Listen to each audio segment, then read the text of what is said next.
couple of good days of practice, getting ready for the last non-conference game on our schedule. We would love to finish non-conference 13-0, but 10-3 is the best we can do, and that would be a really good start to our season. So don't worry about people running for the bus. We don't worry about any of those things right now. We got a very short break. They won't come back till the 27th at night. So and we got guys, three guys have to go across country. At the same time, we're focused on being 10-3, beating Bryant. Kelly?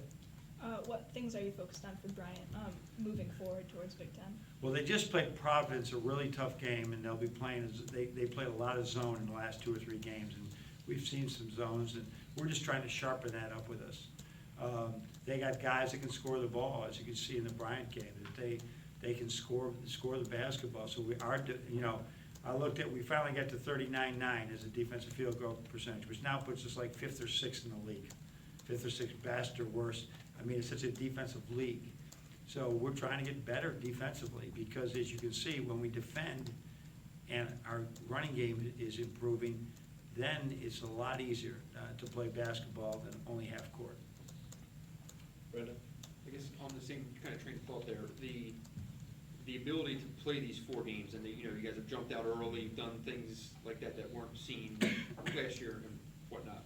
What has been if there's something that kind of characterizes this group, that they've kind of taken care of business, I guess if you want to say, in these 3 games, even after the disappointment at SMU? I think that their role definition is clearer right now, and they know what we're looking for much more clearly than before, because we did not know who's going to come out of this. Is one of these guys going to come out of the summer and all of a sudden be shooting really well or rebounding really well? Or, who would think that, coming out of the summer that Duncan Robinson would do this? So there's a lot of clarity just that's coming forward. We don't have it all figured out, but I think that's been a big thing, that people have sort of accepted their roles, do their jobs. It's going to make us a better team. Chris?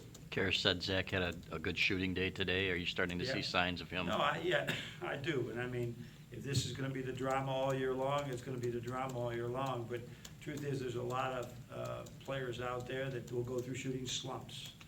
And it happens during times. Now, is it because of the beginning of the year, or is that because of the injury? Is that because of something else? He just got to continue to be good. Shot selection will help his percentages go up. His percentages go up. Our chance of winning goes up.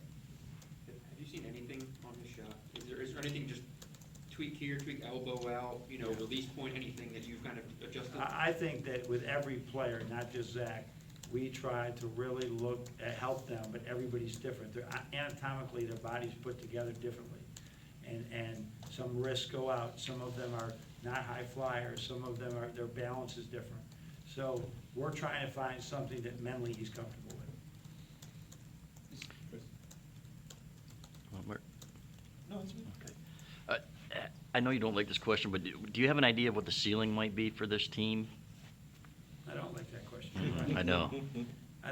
There's some days I'll compare it. There's some days that in practice we really look good. But then there's some other things in practice it looks like we haven't been coached at all. So that, it's part of this team is, if you look at our numbers right now, just that I have last year's numbers at this time, after 12 games, we were shooting 35%. We were shooting 35% from 3, now we're shooting 41. We were giving up 45%, and now it's 39. We were scoring 67 points a game, now we're scoring 75 or something. So those are good numbers for us, and I think based on our 5 BCS games that we've played, I think it's a pretty good comparison. So it looks like we're better, but who knows? Who knows? We got to maintain it.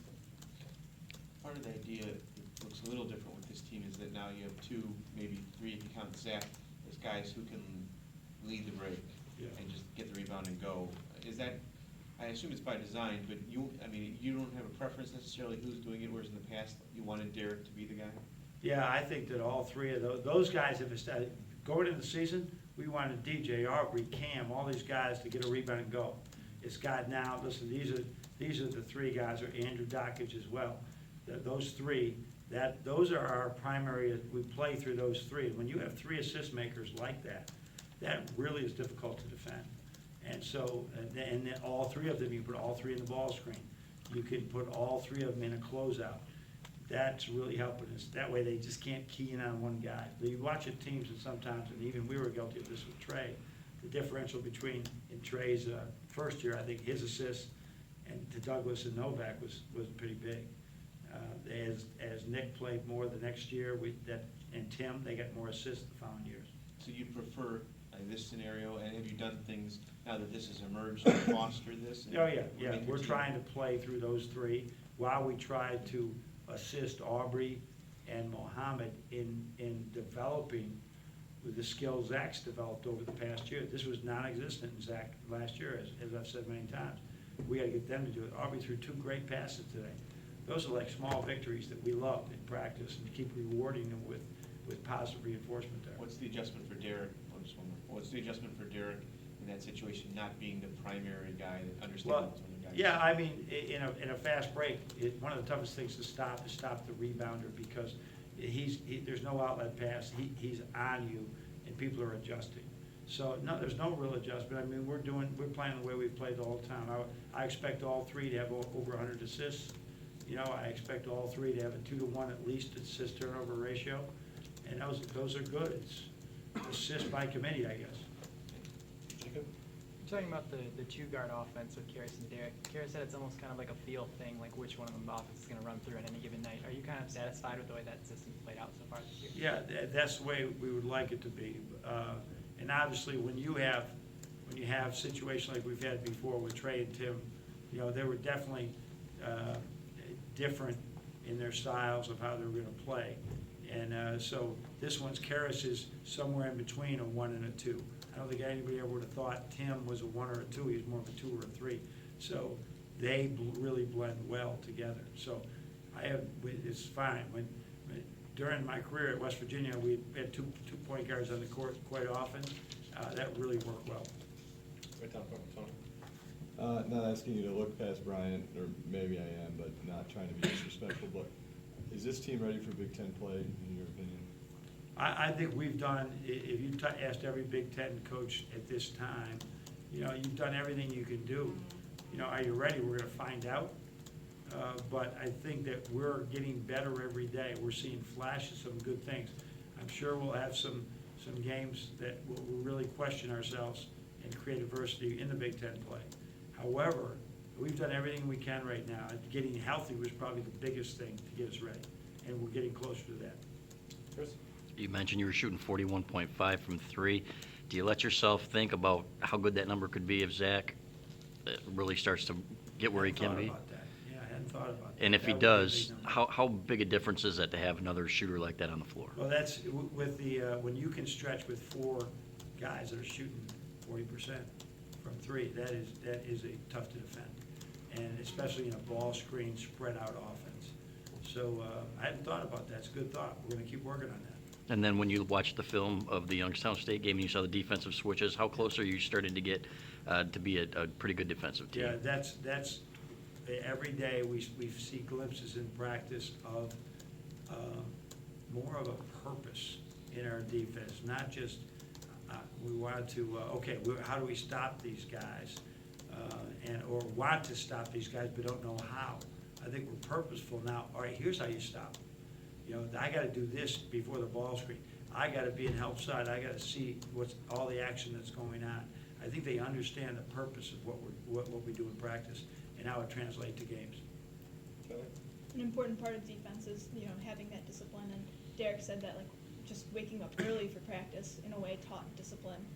Now the team isn't doing that, but, like, what other ways do you try to, like, instill discipline and in and out? I think our practices just insist on it. I mean, every day in practice, we do not want to be careless with the basketball, be careless in our defense, be disciplined in our talk, call it strong talk. We want strong talk. We don't want switch. We want switch. You know, there's a switch coming. We want that type of strong talk coming out. And so those are things that our kids realize that those are like things that are not optional. to not talk, to not hustle, right? Or you're gonna get disciplined in practice. We haven't had to do a lot of that the last week or so. We have been really pretty much on. Anybody have anything else? Yeah, just real quick, I mean, you threw DJ in there in the end, he scores 12 points in 6 minutes. Is he Yeah, A-okay? great practice today, too. I mean, Okay. he's, and he's still not quite over the injury, but he'll probably play tomorrow. You know, I told everybody, he is not a five-man, but right now, but he can do things that we like our five men to do. So wherever we get a moment's there, or on the right side, or the left side, we can do that. But there's some other pretty good players there, too, so he's just trying to find his time and earn his time in practice. That's the big thing, earn your time in practice. All right. Okay, thank